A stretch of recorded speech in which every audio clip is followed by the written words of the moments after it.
अस्सलाम वालेकुम guys, welcome to another vlog. आज की ये जो वीडियो है ये हम बनाने जा रहे हैं सुबहान गार्डन फ़ेज़ 4 के ऊपर। सबसे पहले मैं कुछ चीज़ें आप भाइयों को क्लियर करवाना चाहता हूँ। कुछ मैं जो वीडियोस बनाता हूँ इस तरह की छोटी सोसाइटीज़ की, तो कई भाई कमेंट करते हैं कि ये इतनी छोटी सोसाइटी को आपने क्यों विज़िट किया है, आपको क्या ज़रूरत है ये चीज़ें हमें दिखाने की, इससे अच्छा तो आप हमें ये वीडियोज़ दिखाते ही ना। तो मेरी सब भाइयों से एक वाज़िया रिक्वेस्ट है और मैं कुछ एक चीज़ सामने रखना भी चाहता हूँ। काफ़ी भाई रिक्वेस्ट भी करते हैं पर्सनली भी, कमेंट्स में भी कि आप ये सोसाइटीज़ विज़िट करें, तो मैं उनकी रिक्वेस्ट पे सबसे पहले जाता हूँ। दूसरा, मेरा मकसद हरगिज़ ये नहीं है कि आप ये सोसाइटी जाके यहाँ पे प्लॉट लें। मेरा मकसद होता है अवेयरनेस देना और रियलिटी बताना। अगर उस सोसाइटी से रिलेटेड कोई नेगेटिव चीज़ें हैं तो मैं ज़रूर बताता हूँ, ताकि जो भाई इन जगहों पे जाके प्लॉट लेना चाह रहा है वो ज़रूर यूट्यूब पे आके सबसे पहले सर्च करेगा, और उसे अगर मेरी वीडियो मिलेगी तो उसको नेगेटिव पॉइंट भी मिलेंगे। वो अगर उसे नेगेटिव पॉइंट मिल जाते हैं तो वो उन चीज़ों को वेरीफाई भी करेगा, और अगर वेरीफाई कर लेता है तो वो शायद वहाँ पे प्लॉट ना ले और उसके पैसे बच जाए। तो मेरी जो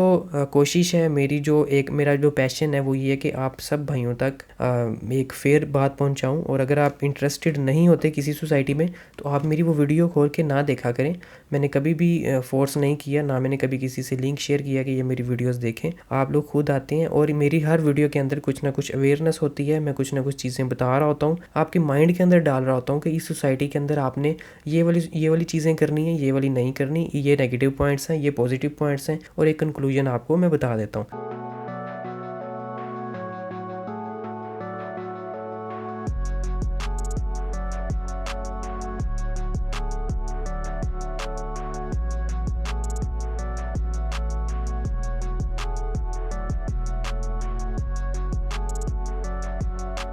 तो ये मेरा थोड़ा सा एक मैसेज था। आई होप कि आपको समझ आ गई होगी। अब हम चलते हैं इस सोसाइटी के बारे में, थोड़ी सी इन्फॉर्मेशन आपको देता हूँ। सबसे पहले अगर हम मैप के ऊपर जाएं तो इसकी मैं आपको लोकेशन बताता हूँ। मैंने पहले एक सोसाइटी यहाँ पे गोस्ट गार्डन का फ़ेज़ 5 भी आपको बताया था, वो भी इसी रोड के ऊपर है। और अगर मैं मेन कायदे आज़म इंटरचेंज से आपको बताऊँ तो तकरीबन 5-5.5 किलोमीटर के बाद आगे आपको मिलती है नहर। आपने वहाँ से अगर लेफ्ट साइड पे होते हैं तो आपको सैफन रोड मिलता है, और इसके साथ साथ आपको BRB नहर मिलेगी। और इस रोड के ऊपर आप तकरीबन 4-4.5 किलोमीटर आगे आते हैं तो आगे आपको मिलता है सुबहान गार्डन। ये एक छोटी सी कटिंग है। यहाँ पे स्टार्टिंग में बोर्ड भी लगा हुआ था सारा, और स्टार्टिंग में अगर यहाँ पे मेरे इस वीडियो बनने से पहले अगर कोई भाई सोसाइटी में आया तो उसको पता होगा यहाँ पे बहुत सारे कंटेनर्स लगे हुए थे। अब वो सारे कंटेनर्स यहाँ पे नहीं है, और ये एक बहुत बड़ा क्वेश्चन है कि वो कंटेनर्स नहीं है। तो इसका आंसर ये है कि इस सोसाइटी को NOC नहीं मिला। इन्होंने काफ़ी ज़्यादा मार्केटिंग की थी, काफ़ी ज़्यादा एडवर्टाइजमेंट की थी, काफ़ी मुझे मैसेजेस और फ़ोन्स भी आए थे कि इस सोसाइटी से रिलेटेड इन्फॉर्मेशन हमें दें, क्योंकि काफ़ी भाइयों ने यहाँ पे प्लॉट्स वगैरह की बुकिंग वगैरह भी करवा ली थी। यहाँ पे 3 साल का प्लान है, और यहाँ पे 3 मरला, 4 मरला, 5 मरला, 6, 7 इस तरह के काफ़ी कटिंग्स हैं।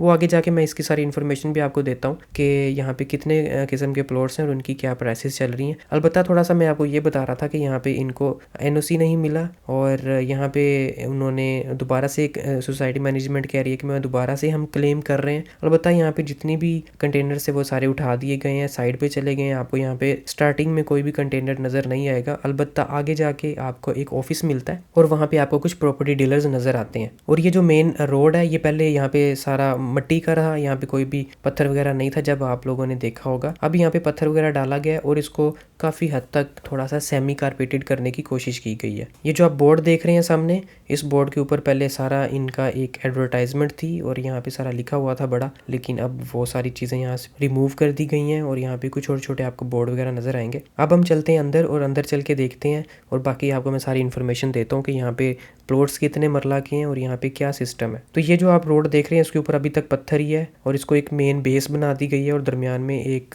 गार्डनिंग के लिए थोड़ा सा एरिया बनाया जा रहा है, ताकि सोसाइटी की थोड़ी सी शक्ल वगैरह निकाल के और ये फसलें वगैरह ख़त्म करके दोबारा फिर से अप्लाई करेंगे, और हो सकता है इनको NOC मिल जाए और इनकी चीज़ें सॉर्ट आउट हो जाएं। यहाँ पे आके आपको कुछ कंटेनर ज़रूर मिलते हैं, और यहाँ पे कुछ मशीनरी भी आपको नज़र आती है। ये एक राउंड अबाउट है। अलबत्ता यहाँ पे कंस्ट्रक्शन काफ़ी तेज़ी से नज़र आ रही है कि मैनेजमेंट इसका थोड़ा सा शक्ल निकालने की कोशिश कर रही है, ताकि एक बाउंड्री वॉल बनाई जाए। अलबत्ता यहाँ पे 2-3 मुझे भट्टे नज़र आए हैं जो कि ईंटों वाले भट्टे होते हैं, और उनका काफ़ी ज़्यादा एक धुआं होता है वो भी पोल्यूशन क्रिएट करता है। ये गवर्नमेंट ने बंद तो कर दिए थे, आई डोंट नो कि ये यहाँ पे क्यों है। हो सकता है ये सोसाइटी इन भट्टों को अंडर लेके इसको ख़त्म करे, लेकिन अभी तक ऐसा कोई भी सिस्टम नहीं है। इस साइड पे आपको सारे जो रोड्स मिलते हैं छोटे, वो मिट्टी के हैं अभी तक, और दरख्त और फसलें वगैरह आपको वैसे ही मिल रही हैं। यहाँ पे कुछ तारें वगैरह मिलती हैं, कोई भी प्रॉपर बिजली का सिस्टम तो नहीं है। अब हम चलते हैं सोसाइटी के रोड्स की कुछ इन्फॉर्मेशन आपको देते हैं, प्लॉट्स की इन्फॉर्मेशन देते हैं। तो यहाँ पे जो मेन रोड है ये आपको तकरीबन 80 फुट का मिलता है, जो कि आगे मेन राउंड अबाउट तक आता है। अलबत्ता बाकी जितने भी रोड्स हैं वो आपको 60 फीट 40 फीट के मिलेंगे, जो कि ब्लॉक्स को जोड़ेंगे। और अंदर के जो रोड्स हैं जहाँ पे घर होंगे वो तकरीबन 30 फीट वाइड मिलेंगे। यहाँ पे आपको 2, 3, 4, 5, 8 और 10 मरला के रेजिडेंशियल प्लॉट्स ये सोसाइटी दे रही है। और अगर कमर्शियल की तरफ आए तो 2, 4 और 10 मरला के कमर्शियल प्लॉट्स मिलते हैं। और यहाँ पे आपको 3 साल का प्लान मिलता है और रजिस्ट्री इंतकाल करके देते हैं ये लोग। ब्लॉक्स की बात करें तो सोसाइटी में आपको 4 ब्लॉक मिलते हैं, और अबू बकर ब्लॉक, उमर ब्लॉक के अंदर आपको 5 मरला और 10 मरला के प्लॉट्स मिलते हैं, जो कि 5 मरला आपको तकरीबन 25 लाख का मिलता है, और जो 10 मरला है वो आपको तकरीबन 50 लाख का मिलता है। और यहाँ पे बुकिंग का एक ही फार्मूला है कि जितने का भी प्लॉट है उसकी 30% आप अमाउंट दे के उसकी बुकिंग कर सकते हैं, और बाकी 3 साल के अंदर आप उसकी इंस्टॉलमेंट करते रहें, और पोजेशन पे आप एक अमाउंट दे के पोजेशन ले सकते हैं। लेकिन इसका पोजेशन जल्दी नहीं आएगा, पोजेशन इसका 3 साल के बाद ही आएगा। और मैं हमेशा ये बात कहता हूँ कि अगर सोसाइटी 3 साल का वेट कह रही है तो आपने अपनी माइंड के अंदर 5 साल रखना है। होता ये कि सोसाइटी इतने 3 साल कहे होते हैं, लेकिन 3 साल तक डेवलपमेंट नहीं हुई होती, और आगे इन्होंने जो लैंड ली होती है हो सकता है इनको मिली ना हो, या 100 मसले होते हैं। तो 3 साल का मतलब है आपको 4-5 साल से पहले जगह डिलीवर नहीं होने वाली। उसके बाद आगे जो 2 ब्लॉक हैं, उस्मान और अली ब्लॉक, और वहाँ पे आपको 3 मरला की कटिंग्स मिलती हैं। और ये जो प्लॉट है ये आपको 3 मरला वाला तकरीबन 14,25,000 का मिलता है, और यहाँ पे भी वही असूल है, 30% आप इसकी अमाउंट दे के बुकिंग कर सकते हैं, और बाकी आप इजी इंस्टॉलमेंट्स के साथ पेमेंट करते हैं, जो कि इंस्टॉलमेंट बनती है 4,000 रुपया पर मरला। अगर आपने 3 मरला का प्लॉट लिया हुआ है तो आप तकरीबन 12,000 देंगे, और अगर आपने 5 मरला का प्लॉट लिया है तो आप मंथली इनको 20,000 देंगे। अब हम देखते हैं थोड़े से प्रोज एंड कॉन्स को। तो इस सोसाइटी के प्रोज एंड कॉन्स में ये सोसाइटी एक सस्ती सोसाइटी है। 10 मरला आपको इजीली 50 लाख में मिल रहा है, और 5 मरला आपको 25 लाख में मिल रहा है। और अगर किसी ने रिहाइश करनी है और वो थोड़ा वेट भी कर सकता है तो वो यहाँ पे 25 लाख का एक 5 मरले का प्लॉट लेके रख सकता है। तो जो मिडिल क्लास तबका है, लो तबका है, वो इजीली, और एक जो सैलरीड पर्सन है वो यहाँ पे प्लॉट ले सकता है। और अगर किसी ने किस्तों पे भी लेना है तो वो 3 मरला का प्लॉट लेके इजीली उसकी किस्तें करवा सकता है, और आम बंदे के लिए ये काफ़ी अच्छा ऑप्शन है। उसके अलावा ये रजिस्ट्री इंतकाल है, और ये भी एक अच्छी चीज़ है। तो काफ़ी रिजर्वेशंस इंसान के माइंड में जो होते हैं वो दूर हो जाते हैं। अब अगर हम नेगेटिव चीज़ों को देखें तो ये सोसाइटी का सबसे बड़ा इशू ये है कि ये ऐसे रोड के ऊपर है जो कि बहुत ज़्यादा डेंजरस है। रात के टाइम उस रोड के ऊपर कोई भी लाइट नहीं है, और वो एक 1 वे रोड है। और कायदे आज़म इंटरचेंज जो कि ऑलरेडी शहर से काफ़ी दूर है, ये वहाँ से भी तकरीबन आपको 9-10 किलोमीटर दूर मिलता है। उसके अलावा यहाँ पे जितने कंटेनर्स है जो कि मैंने स्टार्ट में भी बताया वो भी उठा दिए गए हैं, और इस सोसाइटी के ऊपर काफ़ी बड़ा ऑब्जेक्शन है LDA का, जिसकी वजह से इनको टाउन मैनेजमेंट की तरफ से भी कोई NOC प्रॉपर नहीं मिला, और इनकी एडवर्टाइजमेंट वगैरह भी ख़त्म करवा दी गई है। यहाँ पे जितने भी डीलर्स बैठे थे उनके कंटेनर्स वगैरह भी उठा दिए गए थे,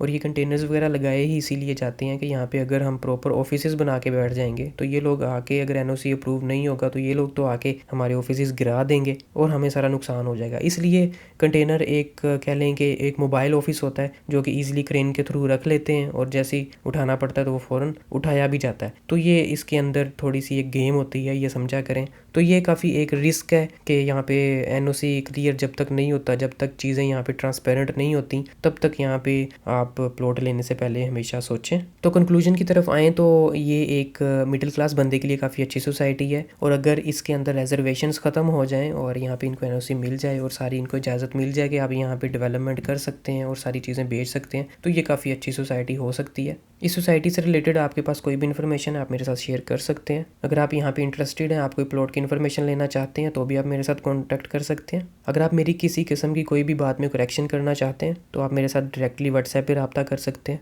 इंशाल्लाह इसी तरह किसी और वीडियो में आपसे ज़रूर मिलेंगे। Thank you so much for watching. अल्लाह हाफिज़।